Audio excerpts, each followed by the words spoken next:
so it's like they don't really listen. Okay, hi everyone. My name is August Chaffin.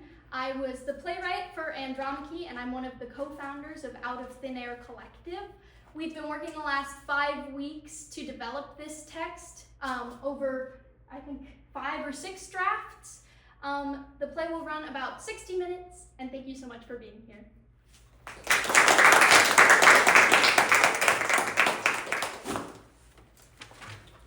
Cast: Andromache, Hector's young wife. Cassandra, Hector's sister, prophet, cursed by Apollo.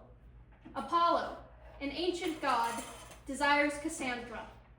Hector, war hero, Priam's son, crown prince of Troy. Paris, Hector's brother, sleeping with Helen. Helen, the face that launched 1,000 ships. Neoptolemus, Achilles' son. Setting: Warside, the camp that Hector returns to when battle is done. Time, then and now. Scene 1. First, Andromache alone. She stands as if examining this new world she's been thrust into. Her hands find her stomach. Finally, Apollo appears, startling. He's been there the whole time too, but concealed. Andromache looks for a long time at him. She is harsh, a soldier of her own. I will not speak with her. Her mood will need to be pitied. What would she have? She says she hears. There's tricks in the air and hems and beats her heart, spurns enviously at straws, speaks things in doubt that carry but half sense. Her speech is nothing, yet the unshaped use of it doth move the hearers to collection. For good she were spoken with, for she may strew dangerous conjectures in ill-breeding minds. Let her come in. Cassandra enters, singing. Apollo and Andromache watch her for a while. What imports this song? Say you, nay, pray you, Mark. He is dead and gone, lady, he is dead and gone. At his head a grass-green turf, at his heels a stone. Pray you, Mark. How do you, pretty lady? They say the owl was a baker's daughter. Lord, we know what we are, but know not what we may be. God be at your table. I hope all will be well. We must be patient, but I cannot choose but weep to think they will lay him in the cold ground. My brother shall know of it, and so I thank you for your good counsel. Come, my coach. Good night, lady. Good night, sweet lady. Good night. Good night. She exits. Apollo follows. Andromache stares after her. Hector enters, still looking over his shoulder at Cassandra. Scene 2. Andromache watches Hector watch Cassandra. She's been worse in your absence. She has good days and bad days. They're all bad days. She's been having more bad dreams. Something that comes out of war. Did you read that somewhere? My father spoke to us about Cassandra. Between war meetings? At the war meeting. The one this afternoon. He asked me to keep a careful eye on her and to make sure my wife doesn't fall into a similar situation. He turns to her, finally looks at her, takes her in. Your wife falls nowhere to no one. Your hair's gotten so long. I didn't fall to you. You didn't. I shifted a bit. I shifted my weight toward you at one point, but I did not fall. Helen fell to Paris. Paris fell to Helen first. Many mighty beauties. None like me. Andromache the unconquerable. Unconquerable. Yes. And Hector the brave. They sound like quite the couple. They are. On the good days. Tell me about their good days. Hector brought her flowers by the boatful. He held her when she wept. I pulled my own hair Her out. father had just died. And Hector swooped in to save me. That's not what I said. That's what you thought, though. Once. Wasn't it? I never thought that. Cassandra has been speaking of mighty gusts of fire swallowing Troy. Lions waltzing through the streets, swallowing children. Rain made all of blood, warm blood, fresh blood drizzling from the sky. Lost war. Every night for the last 4 months, Cassandra wakes and thinks you've been dead 10 years. Well, I am alive. How was I supposed to know that? You didn't send me any word. Neither did you. I'm pregnant.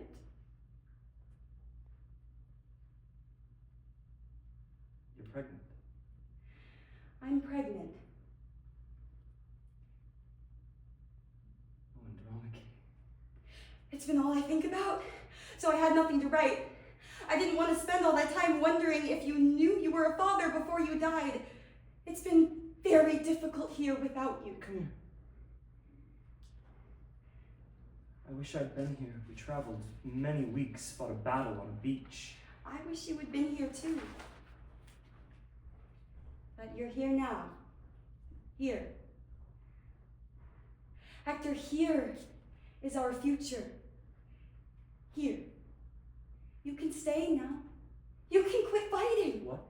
It's the perfect reason. Everyone would understand why one would lay down his weapon. My love, no. Your brother. I am not my brother. There's a war to win, a future to build. I'm not a coward. I don't fear Achilles or the bombs. It's not cowardice. To abandon my post, it is. You want me to give birth here? Alone? In a tent? It's time to be brave, love. You're brave. You carry the future. While I fight for the world our future lives in. It's not about the... Listen, Andromache, it's not about... I will have to go. And that doesn't mean I'm leaving you. But when the war calls, you can't just skirt their sounding. My father, my brothers. Don't listen to bad dreams. Listen to your head. Andromache nods, reaches for him. A baby. Fuck. Yeah, seriously. Helen and your brother will be here tomorrow. You're back in time. You'll stay the night. Well, It's been hard for me to sleep without you. I roll over looking for you. Just one night. of course. Of course. They exit. Scene 3. Cassandra enters holding a bundle of flowers a la Ophelia. She is singing again until she realizes she's alone on stage.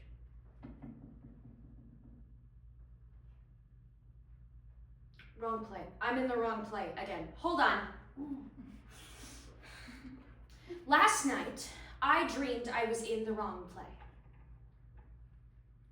Please listen.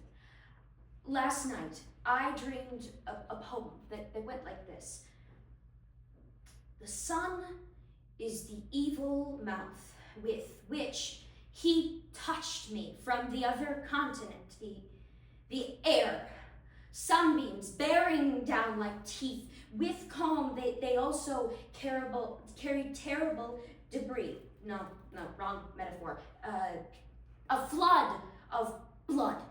Bloodsheds foaming up in that filthy water which cannot be separated from the atmosphere. Once that liquid evaporates, we're breathing it.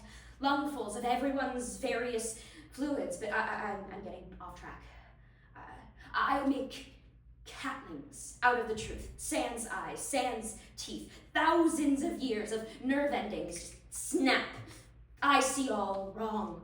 I lay myself across this terrible lap of this universe. My body is the Trojan War, large and swollen. See, the hurricanes are freckles and our passport stamps. Hark! Apollo speaks! Apollo with a lute fashioned into a machine gun, bullets splitting through 400 people in 12.3 milliseconds. Not that you care, not that numbers make any sense, but Apollo, god of now and ever, a teenager swallowing everything. He'd been perfected and isolated sans everything to Apollo perfect. When got near me, he did a terrible thing. I got fussy and then too clear. One extension of violence blows me around. Fiddler, Apollo, he seems to know my frets. Here's a discordant chord, a wild mountain of music. I hate these poems he has made me fluent in. He's made it inappropriate to scream.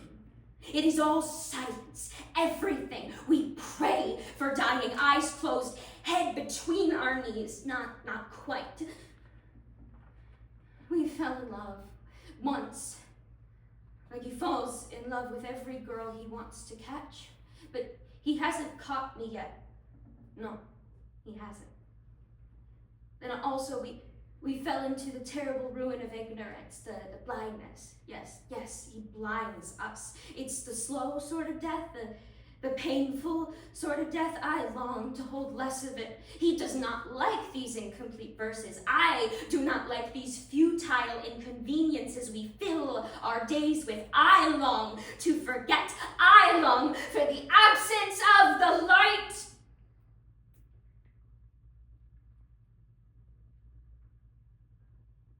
That was the poem I dreamed. Did it make sense? Scene 4. A bright blue smoke bomb erupts. It's a baby shower. Helen and Paris stand with Andromache and Hector cheering. Finally, unceremoniously, Cassandra claps.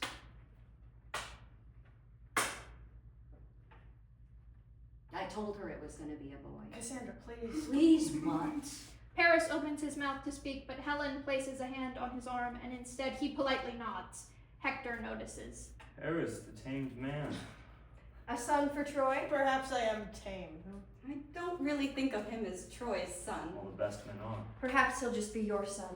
What a gift. A son. That would be nice, wouldn't it? What do you think, Cassandra? There's room for you. Ruin. She's gotten less coherent. Significantly less coherent. She's perfectly coherent, Paris. Didn't you hear her? Ruin. It's terrifying, I'm sure. Yes. I mean, I'm sure. Because I'm terrified. I refuse to live terrified. Even the foreign women speak clearer.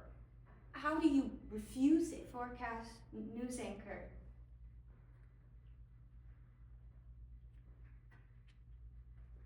She's been speaking of anchors a lot recently. I was thinking of this, Paris, actually. Sometimes she has these little moments of lucidity. Last week I saw her cousin hanging from enemy anchors. I could not recount all the ships on the beaches, even if I tried. Oh. Anchoring like ships. I think it must be. You're always in some battle. I guess it's easy for war doomsday to apply. Well, sure. You should spend some time away. In Egypt. You could come with us. Egypt? We're leaving tomorrow. The beaches alongside the river, if you find shade, there is nothing like the Egyptian beaches. You're leaving the country. Does the sun still shine there? What, to hide? We're not hiding. We're fleeing. Egypt is the only place where the sun still shines. It's beautiful, I've heard. The war is growing stagnant. It's nearly over anyway. No one wants to fight it anymore. You don't want to fight it anymore. The Egyptian wine is delicious. Is this the real Helen speaking or the body double? Ask me again when this baby is earthside. I think I'd get too sick at sea. Best not to travel. There's no war in Egypt. Evacuation. We'll stay put for now. Flood warning. It's beautiful over there. Ask me again later. Haste that launched 1,015, 42, 10, 30, 17, 104. 4 more of complications from the day prior. 23, 18, 9, 21, 37, 3, 19, 84, 4, 28, 15, 9, 31, 8, 12, 16, 43, 15, 7, 35. That's our forecast of the next 28 days of civilian death. The next 10 days, the next 108,000 years, the next 1,000. Civilian death! There's been no... Hush! Andromache reaches out to Cassandra, takes her hand gently. Another bad dream? Cassandra squeezes her hand. When she pulls her hand away, there's blood on her hands and Andromache's hands.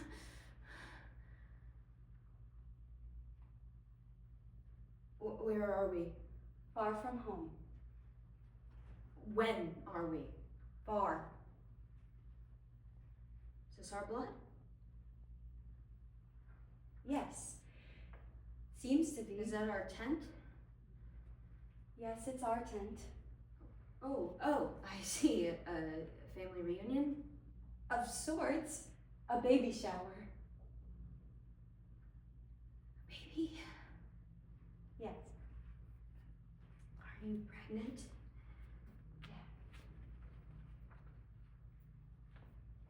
It's going to be a boy.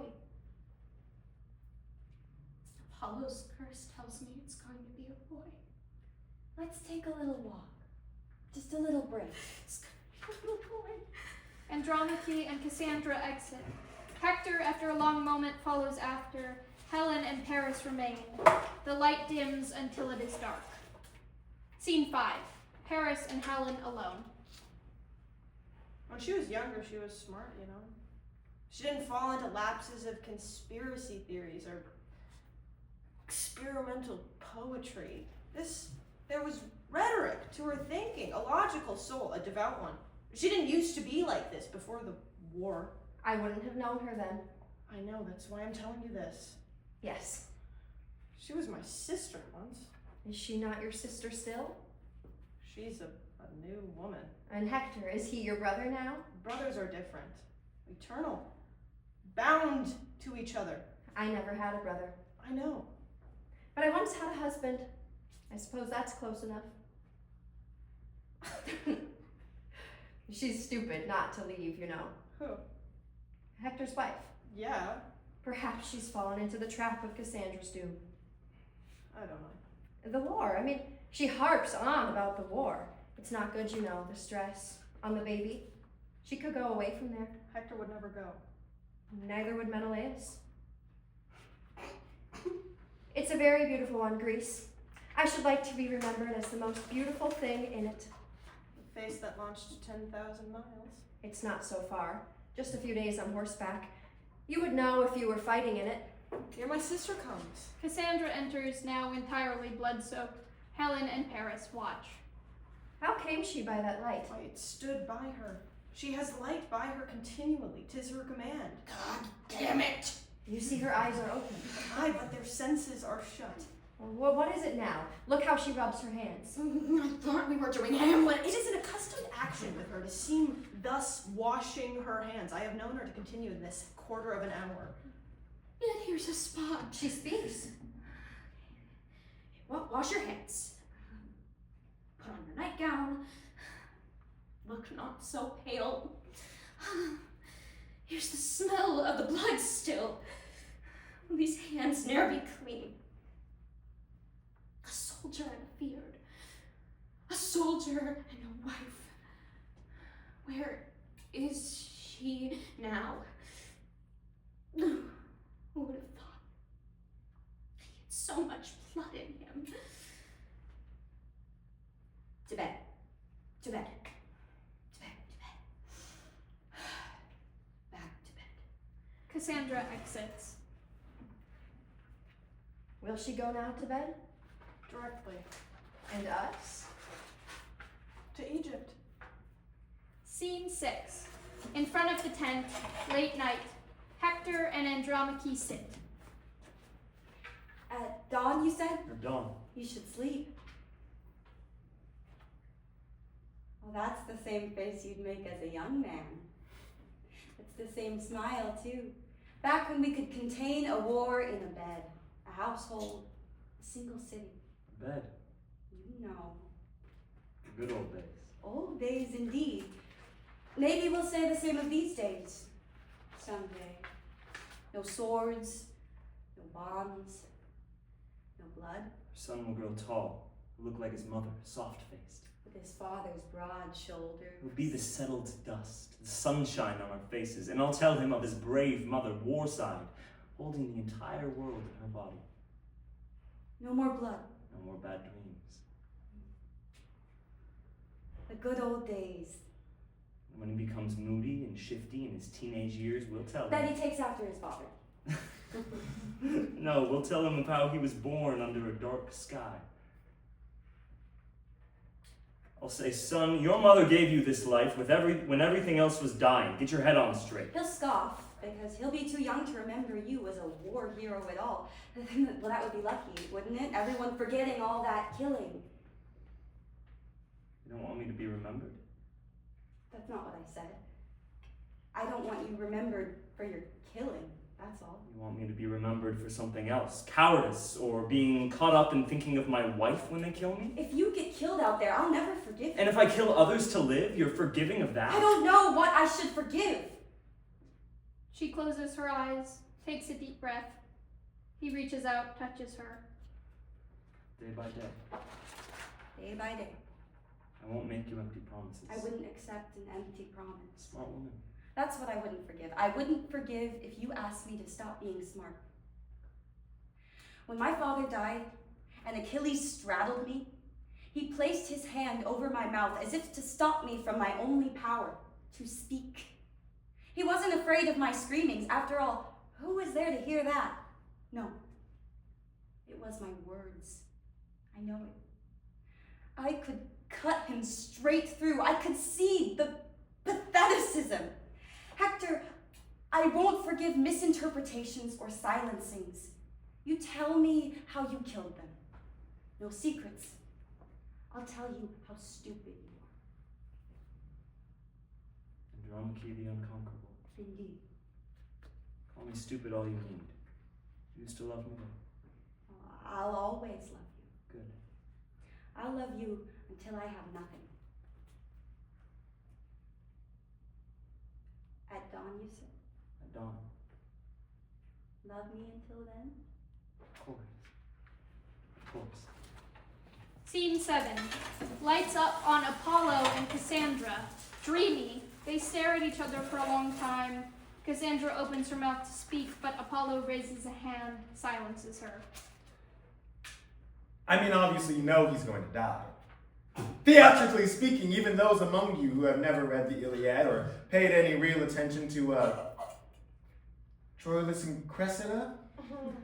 Thematically, I mean, of course, Hector has to die. The women of Troy are made to suffer in sex slavery, always, forever, the rape, yada, yada, yada. You know what your dreams mean. Disgusting humanity-infected war, more, even if you can't explain it in coherent expositions. Apollo. Cassandra. The same. What do you think of the play? It's not your play. It's all mythos and Shakespeare. It is my play. You think anyone is telling this story? It's relevant, you know, to the times. If they scanned the QR codes linking to the trigger warnings, they would already know. Must we tell it again? It's the first time we've told it. Oh, I could have sworn. Just last night. Aren't you sure you weren't dreaming it? I was covered in blood earlier. Did you have me doing Macbeth? It's a classic text. What comes next? You mean after this? Yes. I suppose that depends. Are you sure? Yes. The women of Troy remember your sex slavery. Agamemnon, old and fattened. Remember his whack-job wife comes and kills you while he's coming. All that could be avoided. So I've heard. So let me touch you. Let me touch you gently. I'll make your story gentle. And then what? You'll leave me alone? She makes no move towards him. He makes no move towards her. Stalemate. Well, all right. What comes after? More of the same. More remembering what you've avoided in your poetry. More of the same as it's always been. Scene 8. Andromache stares at the sky, watching for planes. Not so bad today. We've dragged this morning's dead away to make space for the evening. Has it gotten worse? It's hard to say if it's gotten worse because it's just the same as it was yesterday. Same as it will be tomorrow. We're frogs, Andromache. Frogs? Yes, frogs. The sounds of gunshots outside. Andromache continues to stare out at the massacre on the horizon. Baby will come tonight. It's too early for that. I've been thinking about Egypt, about going. I was thinking, the baby. When will this baby nap? If gunshots wake it up every half hour? I don't know. I was just thinking about it. What has Hector said about that? What does he think of that? I'm feeling nervous. Feels like I have a doomed life.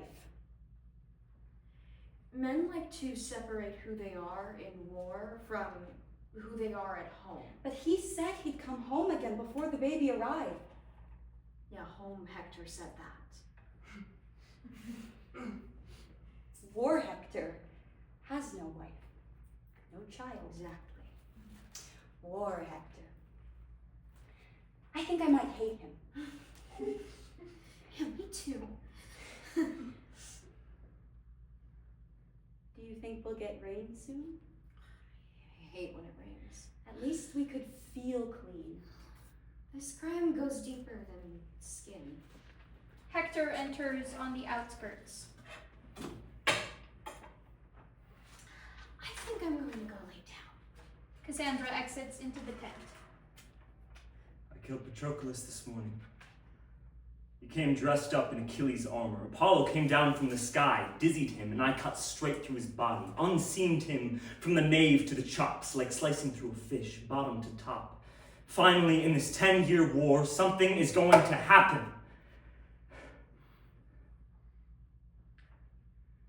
You said you wanted to hear. You idiot! Come, cast your blows. Hector! Call me stupid, call me whatever. I've done something large. It comes with a The cost. cost of your life? A timestamp? A death hanging over our heads? I said it comes with a cost, yes. I challenged Achilles to his death, and he sends his boy toy waltzing through a war zone in his clothes. I'm not going to let him live. Hector! After he's done all those things to you, to my family, to my life. Achilles didn't do those things alone. He works for the Greek machine. So I work on undoing it. That's what my job is. Hector moves towards her, reaching out to touch her. You smell like shit. I can't. That smell is gonna make me sick. She crosses away from him, dry heaves near the tent. Can I hold Oh, you? I sort of feel like I'm dying. Can I hold you? I don't know. I told her. Baby comes tonight. Come on, help her inside. He does so. End of Act 1. Act 2, Scene 9. No one will remember what they named the baby. But they do remember what brief hope he brought. Hector's son, proper Priam lineage after 10 years of civilians paving the dark asphalt on the long trudge towards victory.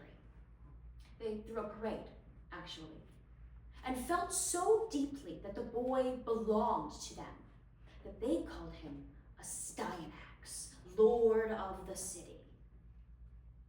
This is the part that is remembered. Styanax. What was it that Andromache called him? I can hardly recall. It was hard to hear, too, over all of that screaming. He came feet first, ready to run away, with the hose wrapped around his small throat, unbreathing. When he started weeping, so did she. There was a lot of wailing.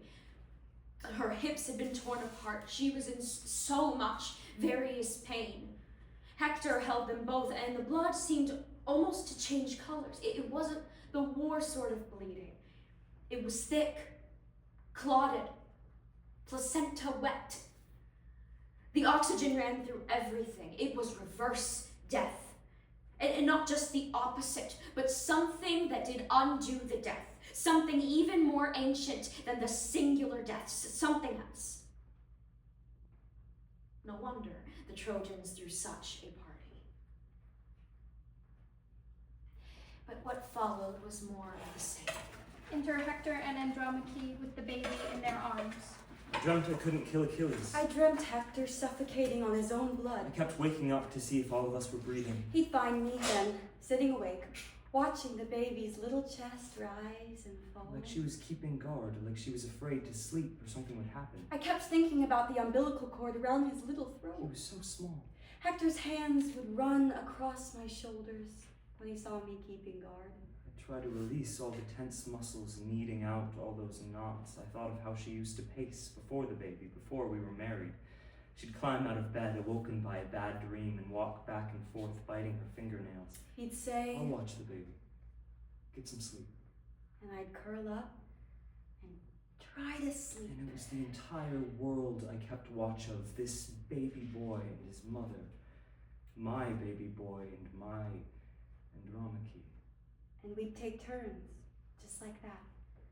I'm not sure how long it was, but it felt endless. She'd mutter Achilles' name in her sleep. I tuned out all the gunshots. She would weep, even unconscious. Sometimes we sat with the babe in my arms. So I'd hold her. And we sometimes watched the sky. We'd remark on the good old days. Like our tent was our old house. The one with the off-kilter porch. The one that burned down along with our peace hopes. But we managed to get back.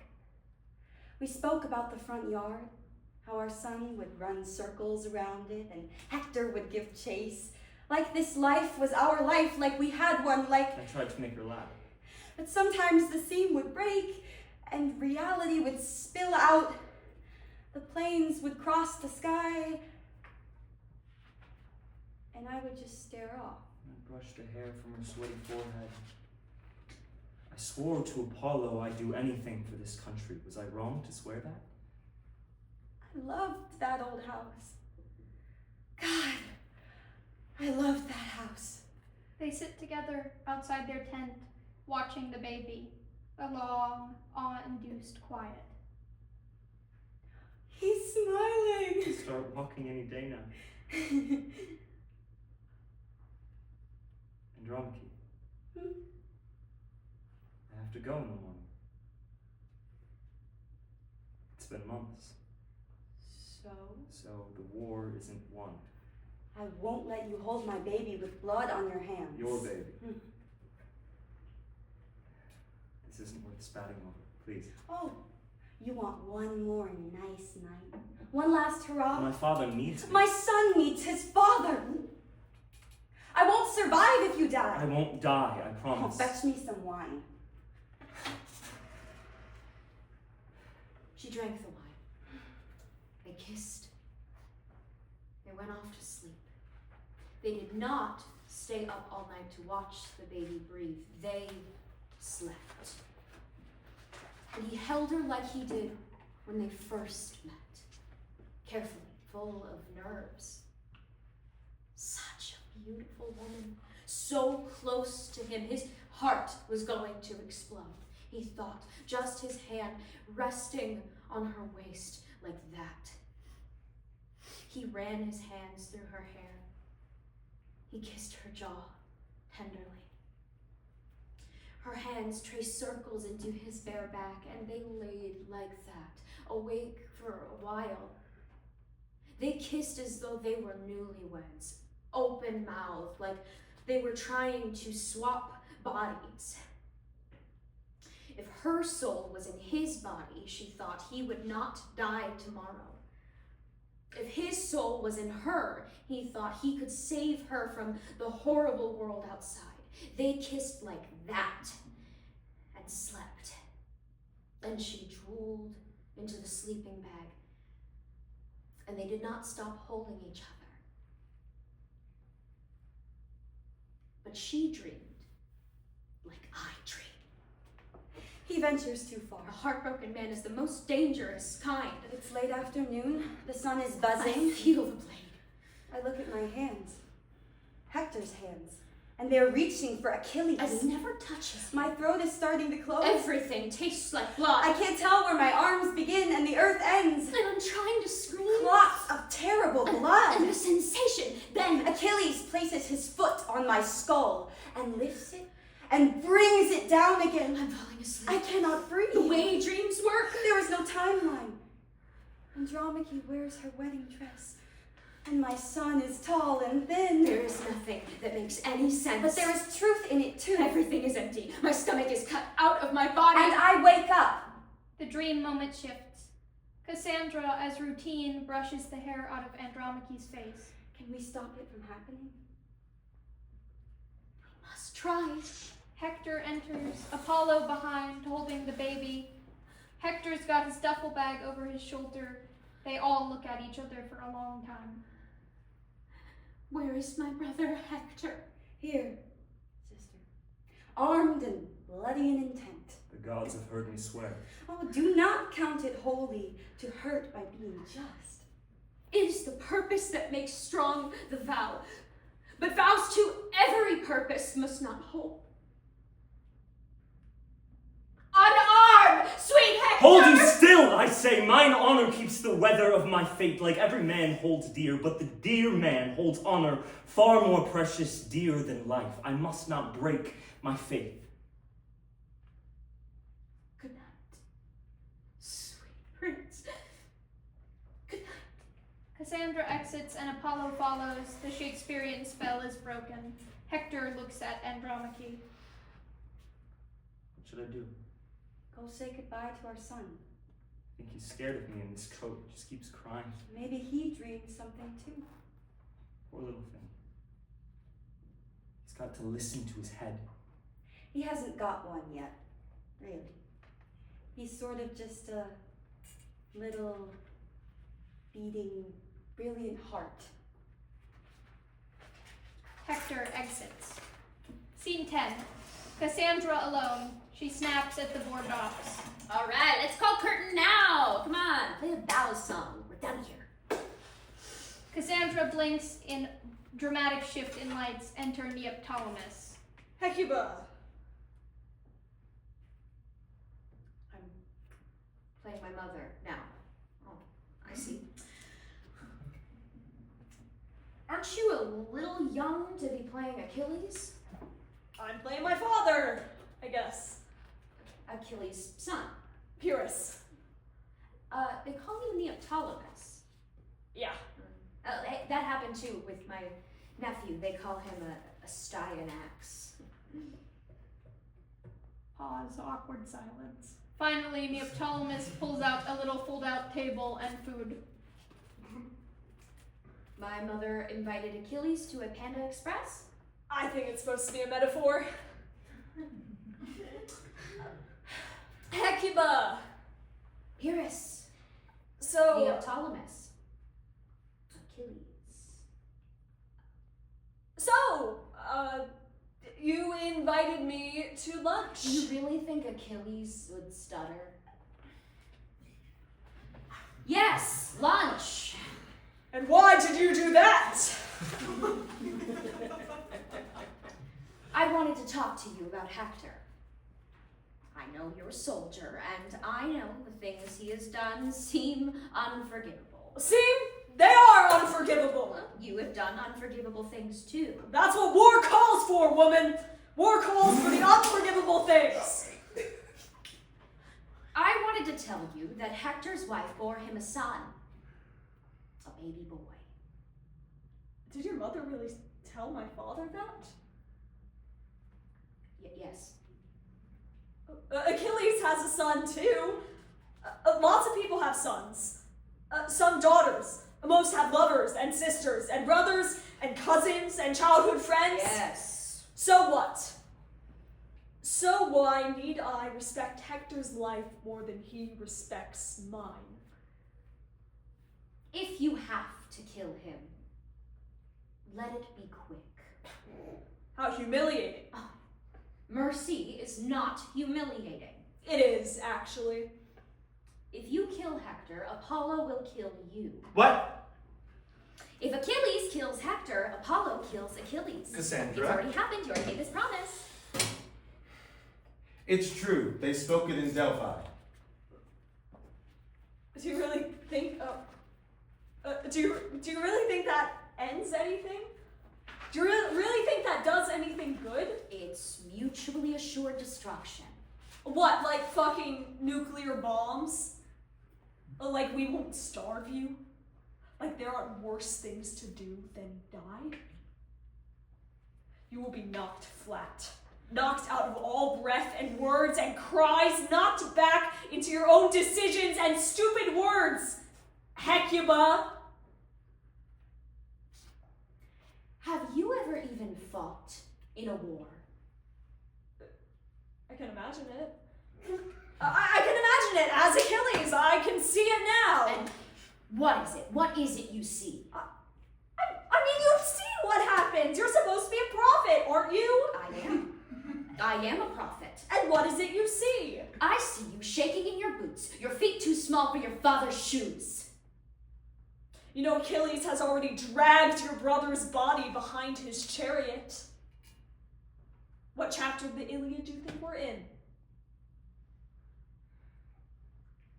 So really, why did you ask me to lunch? I asked you to lunch. You have shoes to grow into, and I have a request. I heard thee speak me a speech once. One I chiefly loved, 'twas Aeneas' tale to Dido, and thereabout of it, especially where he speaks of Priam's slaughter. If it live in your memory, begin at this line. Let me see. The rugged Pyrrhus, like the Hyrcaean beast. It is not so. It begins with Pyrrhus. The rugged Pyrrhus, he whose sable arms, bloody as his purpose, did the corpse resemble when he lay couched in the ominous horse, hath now this dread and bad complexion smeared with heraldry more dismal, head to foot. Now is he total death, horridly tricked with blood of fathers, mothers, daughters, sons, baked and impasted with parching streets that lend a tyrannous and damned light to their lord's murder, roasted in wrath and fire, and thus o'ersized with coagulate gore, with eyes like carbuncles, the hellish Pyrrhus, old grandsire Priam seeks. So proceed you. For God, my lord, well spoken, with good accent and good discretion. Anon he finds him, striking too short at Greeks. His antique sword, rebellious to his arm, lies where it falls, repugnant to command, unequal, matched. Pyrrhus at Priam drives, enraged strikes wide, but with the whiff and wind of his fell sword, the unnerved father falls, takes prisoner Pyrrhus' ear, for lo, his sword, which was declining on the head of Priam, seemed in the air to stick.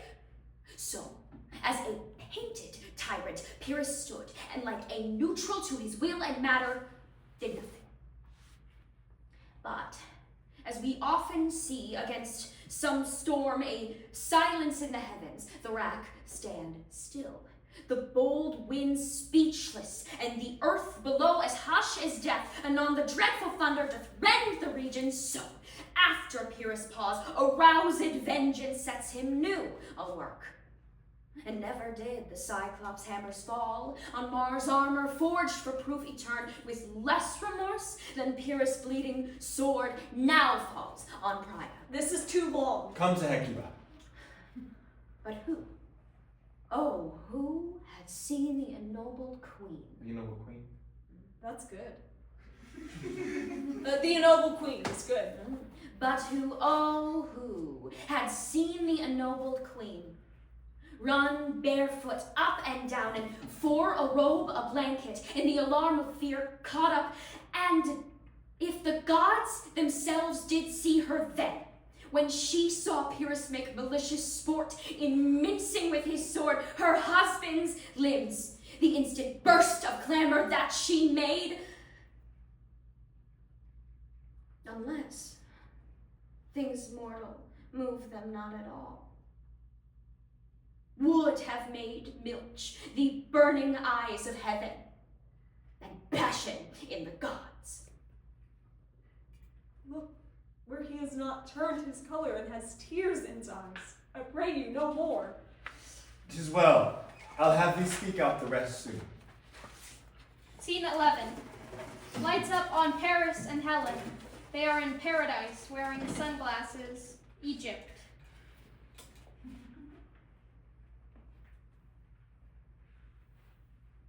Have you thought about it? What? Marriage? Yes. Yes, I've thought about it. And? No more marriage. Okay. Or children. No more children? No children. But you've thought about it. Yes. With me. Yes. You've decided no? Correct? Okay. Too much collateral. I have to go in the morning. Hector's dead. What? What do you mean Hector is dead? Achilles killed him. And I have to deal with it. Paris. I must go. You have to stay here. We don't need your presence complicating the ordeal. Just because I started the war doesn't mean I'm the one doing the killing. Poor Andromache. She could have come with us. She should have. I have to kill Achilles. Good luck with that. I don't really want to do that. It makes sense. You know, Achilles, or Hector killed his lover, I know. and I would kill for you. Would you? I could hire someone to kill him. Very honorable. Helen. My brother is dead. He puts his sunglasses back on, takes a long sip of the drink. She sips hers too. Blackout. Scene 12. I hate your play. It's a bad one. You say that because you're the expositor. Apollo, my brother is dead. Hector and I used to lay on the floor of our mother's room in our pajamas after we'd woken up from bad dreams. I would put bandages on his scraped knees and make sure his footy pajamas were zipped all the way. And when he broke his ankle, I was the only one who cried with him. And once at night, he crawled underneath the bunk bed and I could hear him whispering to himself he was gonna catch the tooth fairy. He wanted to see the little thing, and he didn't even want to hurt it. He just wanted to see what the fairies looked like and maybe be sprinkled in its dust. But he fell asleep there like that, and he didn't even wake up early enough to notice that her mother frantically trying to find him, and I wouldn't reveal the secret. So I tucked the money beneath his head on the floor, and Paris kills Priam, who birthed Hector. Hector kills Patroclus, whom Achilles loved. Achilles kills Hector, who killed that love. Paris kills Achilles to garner honor he never had. You will guide his divine hand because I ask, and then more of the same death, more of the same. For what? Within 2 minutes, without looking, he was done from Florida. He did it. A piece of raspberry candy in his mouth. He leans back in the chair and then spins like he usually does to mark his own successes so his body remembers later. Good job, soldier. Achilles, a few thousand miles away. Achilles, a few thousand years into the future. Instead of dragging the body behind his chariot, he finds a way to desecrate without touch. He kills without eyes. He kills without fear. He kills without staining his skin from bloodshed. For what? Your brother didn't die like that. Your far-off futures make no sense. In 3 billion years, I, God of the sun, will expand and die. Let me show you that. He touches her face gently, out of concern almost. He covers her eyes. She sees. It is tender for a moment, then suspicion. Why did you show me that? He kisses her deeply. She shoves him. She shoves one of Zeus's sons. Why did you show me the son's death? Blackout. Scene 13. Andromache sits alone, the baby's blanket in her arms. Neoptolemus enters, holding a plastic bag full of meat. He looks a little sick. He offers it to her. I thought you might want this. I don't remember this part of the story. Andromache takes the bag, wraps it gently in the baby's blanket. Neoptolemus goes to sit in Hector's camp chair. You're not allowed to sit there. We leave some things, some tellings out of our retellings. We see it on the news and change channels. I need to retie my shoes. He looks at her, sits in the chair. She stares at him. Growing up with a father as a war hero is sort of the worst, if I'm being honest. All legacy, all following in footsteps, all robbed of the armor. They ask it of me and I do it. Otherwise I dishonor his name, and they won't give me the armor. He died. He was slaughtered. I mean, you got his body back, didn't you? I hear you buried Hector, just behind that tent. I got nothing.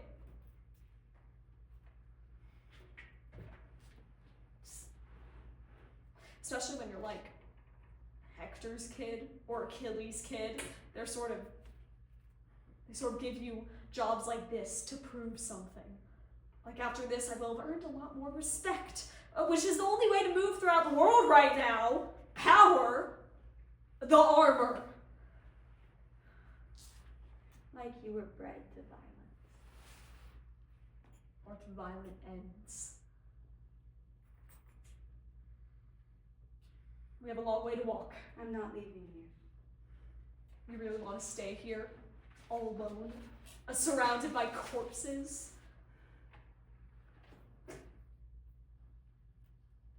Did you hear about Teucer? Hector's cousin? He was off the field for a while. He just drowned in Galicia. Washed up on the beach like a bruised, bloated balloon body. But before that, when he was off the field, he'd speak to me sometimes in drunken fits about how he and Hector played as children, and how once Hector rolled his ankle in a childhood game, and Teucer knew him on the field by the slightest hint of a limp. And that's where he knew how to aim. Apollo stopped him from hitting, of course. I've heard Apollo changed his mind. It's how Hector was killed.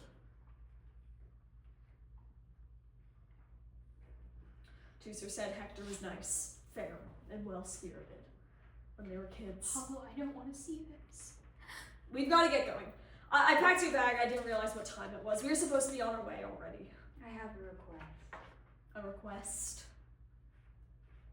Kill me. Right What? here. What? Take your gun and put it to my skull. I don't have a gun. How did you kill my son then? I threw him against the wall there. Apollo! I bet he cried. He did. It'll be easier with me. I won't cry. Trust me. I won't cry. What is it you do this for? Honor. Fuck off!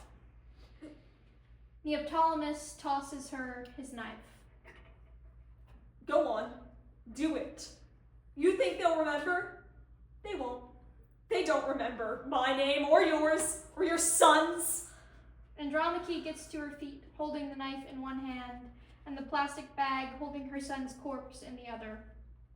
It's not up to us what we do. I'll be waiting outside. I know you'll follow. Because that is how the story goes. He exits. It's just Andromache and Cassandra now. Tell me it's over. It goes on. It mustn't. It does. I dreamt a dream tonight. So did I. Well, what was yours?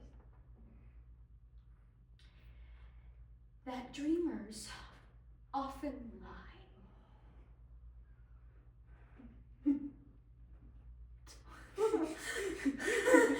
I dream of lions with eternal foaming mouths and machines that stay well oiled by their spit and bombs in far-off countries that land far out, slicing ourselves open on all their mangled screams, drone strikes, and genocide. Is it real or AI?